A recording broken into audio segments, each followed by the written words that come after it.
All right, let's move on to the serious stuff. GBNews can exclusively reveal that almost 1,400 small boat migrants have crossed the English Channel since Britain and France signed that returns agreement on Thursday. So now authorities in the UK and France are becoming increasingly concerned about the levels of violence that we're seeing between rival migrant gangs. And the government is apparently going to solve all this by introducing digital IDs, biometric ID for migrants. Over 40 Labour MPs writing to Number 10 in support of the idea. That's because they're stupid, Mark White, isn't it? Because digital ID is going to do nothing to solve this issue.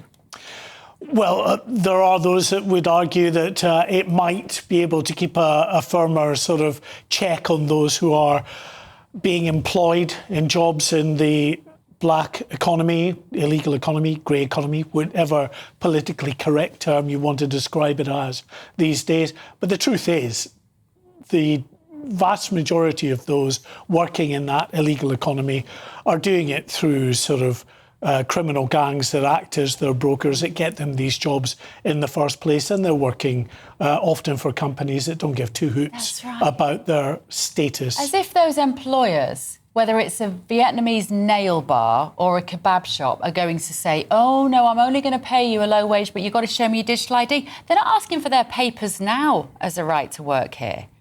These MPs just don't understand that.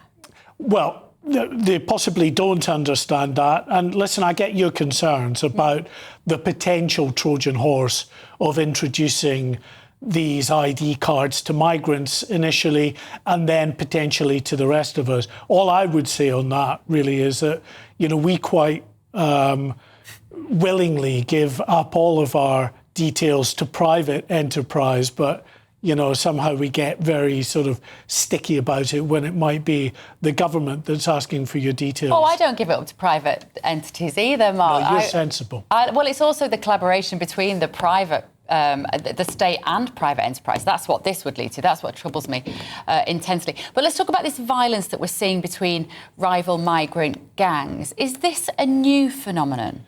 It's become a much more serious phenomenon in the last 12 months in particular. It's horrific now across in and around the camps in northern France, with rival migrant gangs battling each other out. And what you're looking at here are actually images from Spain, eastern Spain, of violence that's broken out between people within the Spanish population and migrant groups there. Now, this followed a horrific incident, actually, in one Spanish town in which an elderly local man was very badly beaten up, it's claimed, by a group of Moroccan immigrants. And that sparked days of violence that have just intensified. And that really, I think, points to an issue of increasing tensions in multiple countries, not just Spain. And we've seen it even in Ireland, of course, yeah, in recent months, with quite a lot of violence that's broken out at protests there. Using the internet without a VPN, a virtual private network, is a bit like taking to the road without car insurance. All it takes is one unlucky moment to cost you a lot of cash. This video's sponsor is Private Internet Access. They are the VPN to help keep you safe. Click the link in the description below to find out why over 30 million people have downloaded PIA to protect themselves online. A virtual private network is an app that hides your IP address and helps keep your data private. When you're browsing the internet at home, you give up a large amount of data to businesses, to shops, and indeed to social media giants too. Hackers have the ability to steal your personal data with ease, including sensitive information such as passwords, keystrokes, and even your personal photos. Private internet access helps protect your personal data by encrypting your internet connection to keep your data out of the hands of cyber criminals. And it's not just hackers either to be concerned about. Information can be censored too.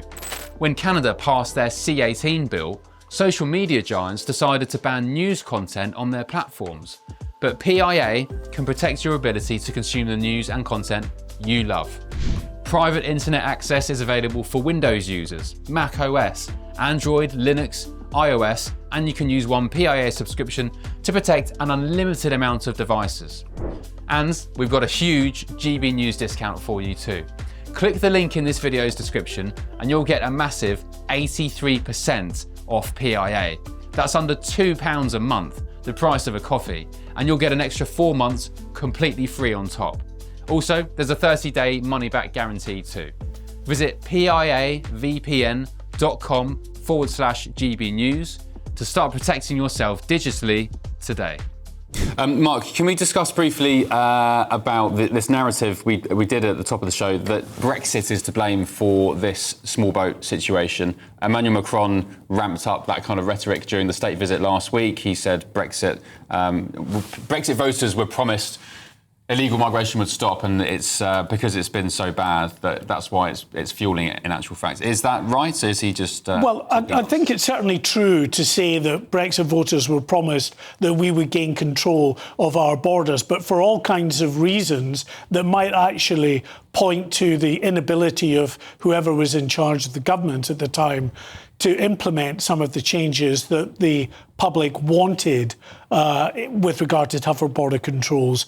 That may well be true, but to say that actually that Brexit was somehow responsible for and fueled the small boats crisis is, to me, a complete nonsense. This was born, it was an evolution of watching the people smugglers, watching what was happening in the Mediterranean at the time of ISIS, when many thousands of people were fleeing Syria, coming across the Mediterranean in small boats and landing, of course, in the Greek islands.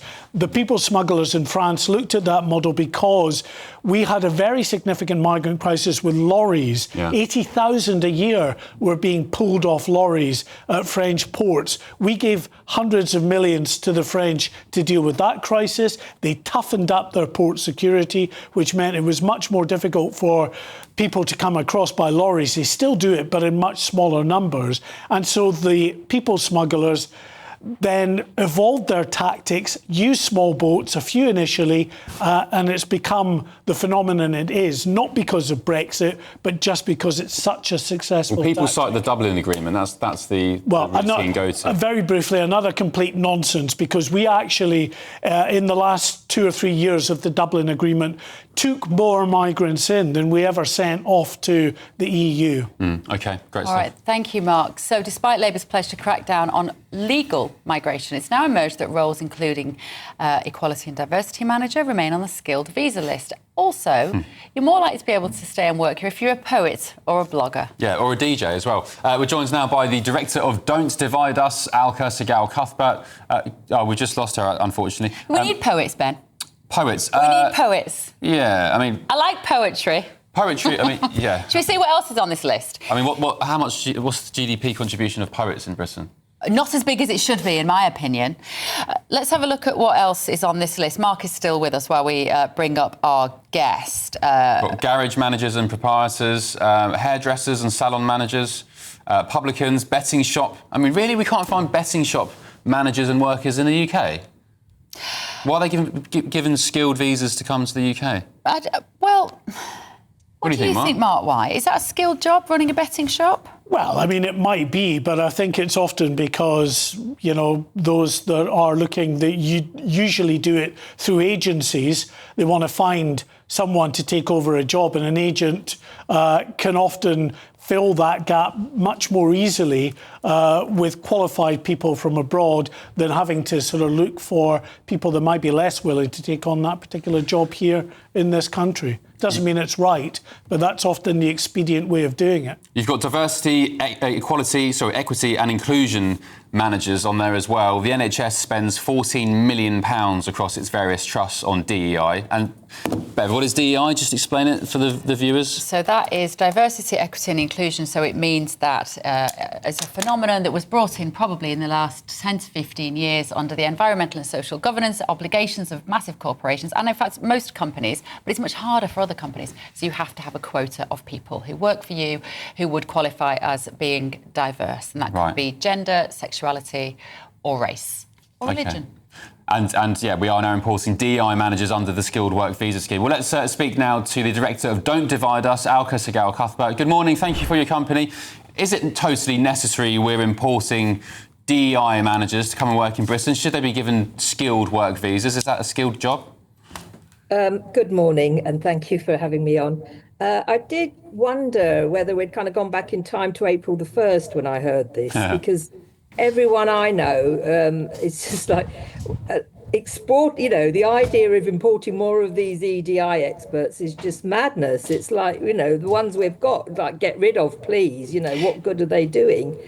I think when you think, it's not just a question of money. I mean, we know that kind of £27 million has been spent by the civil service on this type of work, and 13 million by the NHS. But it's not just a question of money, because the really kind of weird and ironic thing is that this category of job comes under the title Human Resources and Industrial Relations. Now, we published a report recently on the Equality Act, which includes the effects of EDI in workplaces. And when you think of the fact that between 2017 and 2024, we've had over 200,000 employment tribunal hearings, many of which will have come about because of the influence of equity, diversity, and inclusion policies in the workforce, we can see that this is, far from creating harmonious industrial relations. It's the complete opposite. It is causing real disruptions and antagonisms and fractiousness in the workplace culture, which is, a serious problem, on any account. So no, we don't need more of them. We definitely do not. So in May, they drew up, the government, a temporary list of what they called shortage occupations was drawn up. So I'm on board with that. We go, right, what do we need more of? What do we need less of? We need more people to work in care homes, I think. We need more people to look after our elderly. We probably need more teaching assistants. We need the lower end of society and the top end of society. We need to look after those people. Does a blogger come under the definition for you? So if you don't know what a blogger is at home, it's somebody who makes a living writing their words on the internet, and maybe their life is their job. As you might say, it's a journalist, but it's sort of not really. What do you make? Is a blogger a valid occupation? No, of course it isn't. And it's very easy to laugh, and we should laugh at the stupidity of this thinking. But there is a more serious problem underneath this. One is that it shows you, if you like, the cultural status and value that leaderships over decades have been given to this strata of work. People involved in the symbolic production, if you like, or in the intelligentsia, the people, academics, cultural workers, etc. So there's been a kind of overvaluation of that, which we can see reflected in this kind of categorizing today. But even more fundamental than that, what this shows to me is how out of touch our government is with the reality of a society that it's meant to be governing, right? How out of touch is it with the reality of the experience of, like, thousands, if not millions, of ordinary workers who go to work and have to face this. I want to say a swear word, but I won't. When they're told suddenly, we've got a real problem with racism, white supremacy, do this training, etc., etc. It's utter gaslighting, it's utterly unfounded, and it's utterly divisive. So no, we definitely do not need this. And it's really worrying that we have a government that is not able to firmly say, we're getting rid of them. Thank you, Alka. We've run out of time. Alka Sehgal Cuthbert there from Don't Divide Us, talking a lot of sense. Thanks, Alka. On this, a Home Office spokesman has said the introduction of an interim, time-limited and conditional temporary shortage list will make sure the immigration system works better for the UK, with international recruitment only providing support where absolutely necessary.